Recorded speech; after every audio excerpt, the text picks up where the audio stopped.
Take you live now to Jakarta, and our reporter Dan Borsha bringing us more now on the result of Indonesia's presidential election. They're expecting to hand down the final result shortly, but Dan, there's been some breaking news here with Prabowa Subianto, of course the rival candidate in this election, walking away from the process, rejecting the Electoral Commission before we've even had a proper determination. What does this mean?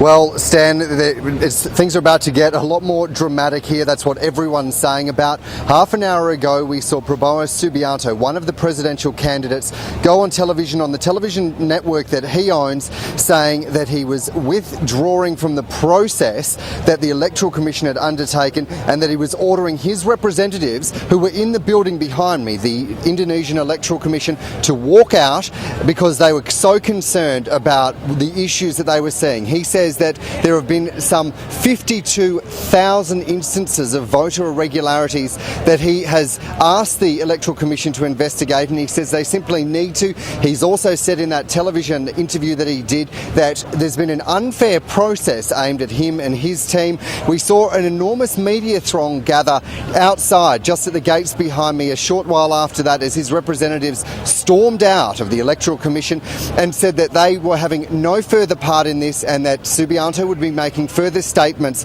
in a short while here in Jakarta later this afternoon. That was followed minutes later with about 50 to 100 police officers and soldiers sprinting past me and running to my left about 200 metres down the road here, where they begin putting on their padding as well as arm sort of shields as well as face masks. There's no gas masks yet, however, those are on the ground nearby, and with batons and different sorts of sticks. They're going to be heading then towards the main intersection, the big roundabout, which is less than a kilometre from where I'm standing, where there are already about 50 to 100 protesters, Subianto protesters, I understand, from a Labour union, who are gathered there and talking about the issues that they see in this election campaign. And to my right, there are a number of major police vehicles. Things seem to be happening over there, and there seems to be a major movement towards that roundabout.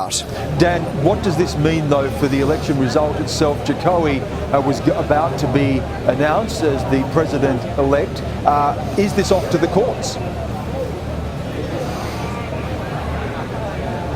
You'd have to think that's exactly where this is going, and we've also seen Subianto mentioning in those comments that he will be taking this to the Constitution Court, the highest court in the land, where there are 9 judges, and they really sit on questions of whether constitutional validity has taken place, similar to Australia's High Court. So that's the next option. Of course, that would mean that this process gets bogged down in the legal rhetoric that many have been predicting for some time. But of course, we know that Susilo Bambang Yudhoyono, the incumbent president of Indonesia, will need to leave office in October. That's when his 5-year tenure runs out. So it's anyone's guess of what will happen between now and then. We know that there's still expected to be an announcement in the next hour from the Electoral Commission behind me.